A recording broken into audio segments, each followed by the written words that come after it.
Hey, we have with us an awesome buddy, Steven Barden, all the way down in Texas from Texas Pro Lake Management. Now, he has been one of the up and coming fishery biologists. Well, not really up and coming. You've been doing it 13 years, haven't you, Steven? Yeah, about ready And to retire. yeah, that's right.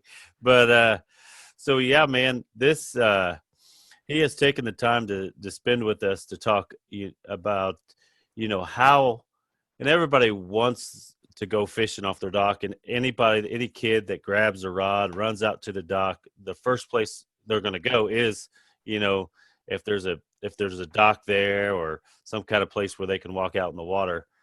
And we kind of designed this to make that the kind of the best fishing possible. And Stephen has been doing this for several years and has some great ideas. Stephen, what are some cool things that you've done, you know, when we have to, when you tell a customer to go out into the dock and go fishing, or do you think the dock is even a good place to go fishing? For me, the dock has always been a focal point in a lake, especially whenever we're talking about attracting fish and catching a lot of fish for kids. It's something that's stable, allows the kids to be able to cast, and the parents not to have to worry as much with the kid being in a boat or something. So the dock is definitely a focal point of the fishery. And if I'm going to put a dock on a lake, I want it to be the hub. I want it to be where everything is happening, so that the anglers are catching fish. I know where it's happening, and we can maximize that success. And so that's what we want to talk about today, just maximizing that success on the dock. Okay. So the first thing I want to, Those are some big fish right there. Is that the hybrid striped bass on the left there? Or yep. is So that we have a right? hybrid striped bass and channel Okay. catfish. Yep. That's going to be the fun part about this talk is, whenever you're attracting fish to a dock, that doesn't just mean bluegill, sunfish, or crappie or largemouth bass. There's a lot of species you can attract to the dock. So any pond owner can use this talk and can use this information to make their fishery better and increase angling success around their dock. Okay. So really, just to kind of jump right into it, the first thing to think about is really, why do fish even come to a dock? In Texas, the primary reason that you're gonna catch fish around a dock is because of shade. So whenever you have a shaded area in a lake, whether it's matted vegetation or dock, it's going to provide cooler water right away. So that cooler water, those fish are gonna go to that area, especially during the summer. So the dock's always going to be a focal point for fish escaping that heat of the summer. Yeah, I always see them. It's almost like they know where the shadows are, you know, Absolutely. and then they'll just sit like 1 inch from where that shadow is. Is that because of predation or is it just cooler there? Well, so both. Okay. So shade's going to provide that cooler water because you're not getting direct sunlight, but it's also going to allow the fish the ability to hide. So if you're an ambush predator like a largemouth bass, if you can hide in that shade line, whenever a fish swims by, their eyes have to adjust to that shade also. So as an ambush predator, you can see out and grab your forage a little easier. Hmm. So that's number two or number three reason. So if shade was first, I would say security would be second. And whenever we're talking about, I've got two different pictures here, one of a bluegill, one of a largemouth bass. These fish are around that dock for two very different reasons, right? Mm-hmm. The bluegill is trying to escape predation, where the largemouth bass is trying to use that shade line actually to hide and then ambush its food. So then the third reason is food. So three reasons: shade, security, food, and then knowing the fish species and why they're going to use one of those three reasons is really important. Okay. Cool. I've never really thought about their eyes adjusting from dark to light, and that Yeah. makes total sense to me. That's really Yeah, cool. and their eyes have more cones and more rods than our eyes do. So they're affected by light, and they have no eyelids, so they can't shut their eyes. So they're Or affected by squint. that light. Yeah. Yeah, affected by the light really bad. Yeah. Um, so that if I know that I want to attract fish to my dock, and I know that they're going to use the dock for either shade, security, or for food, why wouldn't I try to make all three at my dock? And so if I was going to make all three, what I would do as a pond owner is, first thing, I would put a fish feeder on my dock. A Okay. fish feeder is going to attract bluegill to the dock, right? That's really simple. If the bluegill come to the dock, then so will the predators. So we can use a fish feeder as a reason for fish to come to the dock. But if I'm in deep water, like this dock is actually sitting in 30 feet of water, Matt. So bluegill don't just want to hang out under a dock in 30 feet of water.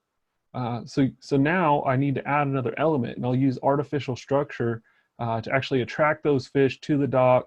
And then whenever they're feeding, they have somewhere to lay back into some sort of escape habitat to get that security. So now I have the shade, I have the food, and I have the security. Okay. So this is just vinyl product that actually we would tether to the bottom of the dock so it hangs down below it. Now in reverse, if you are looking for security in a shallow area, you would use the same types of materials, artificial structures that are actually weighted and lay on the bottom, right? Right. So if I have So your a other one, shallow, sorry to interrupt, Stephen, yeah, but go. the other one, the other slide right here, you're hanging those from the dock. Right, so they're And, tethered. So okay. if you see the picture on the far right, this one here, Yep. what you have is you have a 20-foot stainless steel tether. Oh, And I then the see. artificial structure is just vinyl. So whenever this is weighted down here at the bottom, it's going to sink, and then I'll have 20 feet of structure below. Okay. Yep. Yeah, so it's really cool. Does, I mean, does your treble hook able to hook onto that, or? Right. So if I'm going to put structure under my dock, I want to locate it centrally. So I don't want to have stuff that I'm actually casting to. I want to have that structure to where the fish are actually living under my dock, and as I'm bringing my lure past my dock, that's when the fish are grabbing it. So they're ambushing it coming out of the dock. Because you got to remember, right now we're talking about attracting especially bluegill sunfish to this dock. So we're not going to make a long cast with a lure necessarily. So we're going to fish more vertically around this. Okay. And Yeah. you're and that the structures you're showing me, they're fishing friendly. Oh, absolutely. Yeah, the plastics are friendly to the water quality.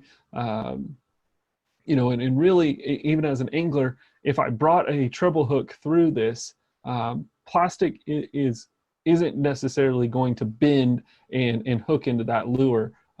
Instead, what's going to happen is paraphyton is going to grow on this plastic over time. That lure is going to be able to go past it, and then you may come up with a little bit of algae, but that's it. Hobby. Okay. Yeah, very cool. So once again, that shallow water structure. This is kind of to your other point.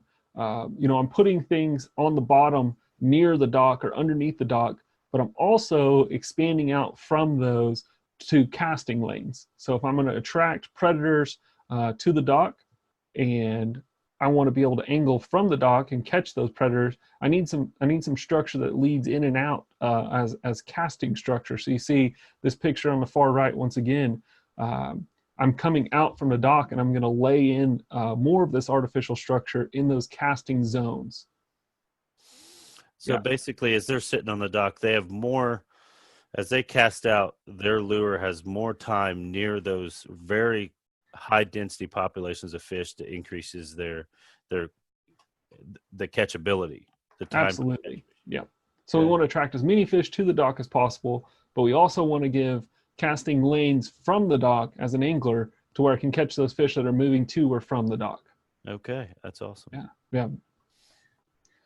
So once again, a good feeder, and there's a lot of brands, mount a feeder on your dock whenever you're feeding any kind of fish food, floating pellet.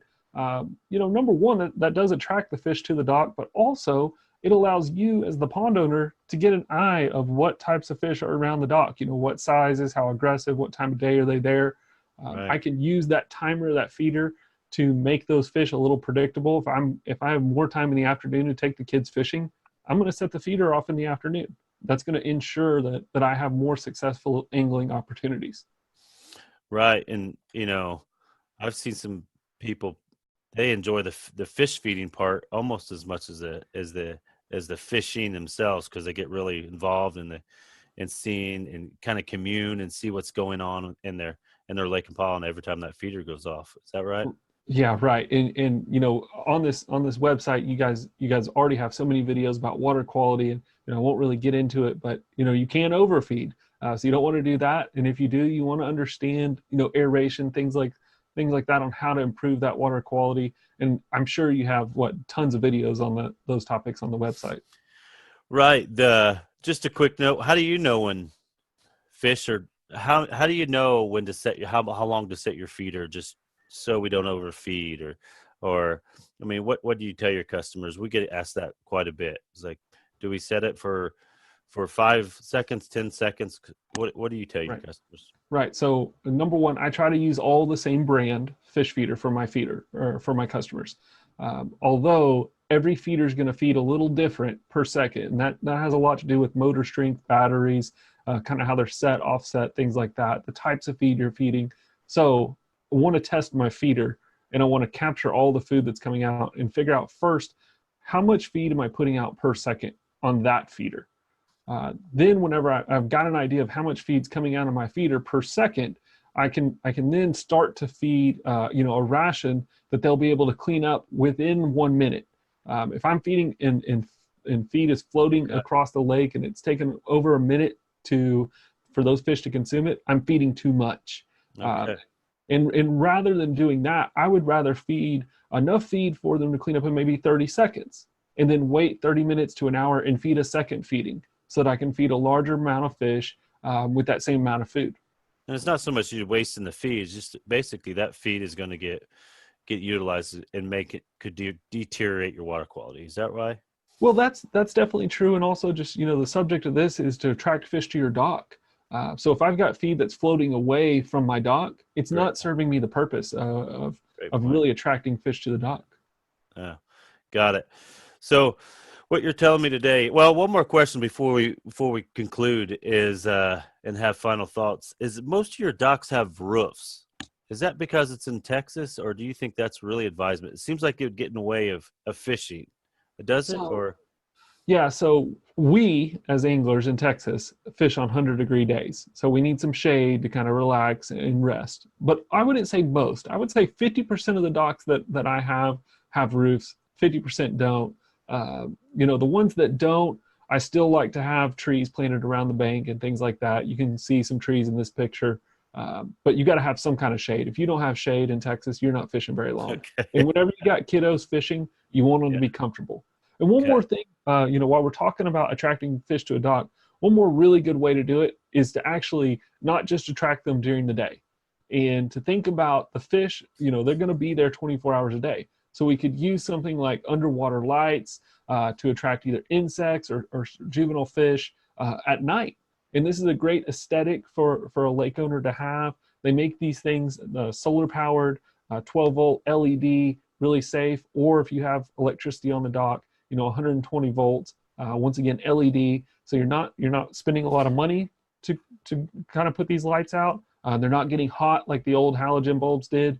Instead, you've got a cool, safe electricity that's just generally right around the dock. Yeah, I'm glad you put that in there, because this is something I often overlook that I need to do better with. This is like aquatic campfire, Absolutely. and the first time somebody told me about them, I wasn't impressed, just because a light underwater just doesn't sound.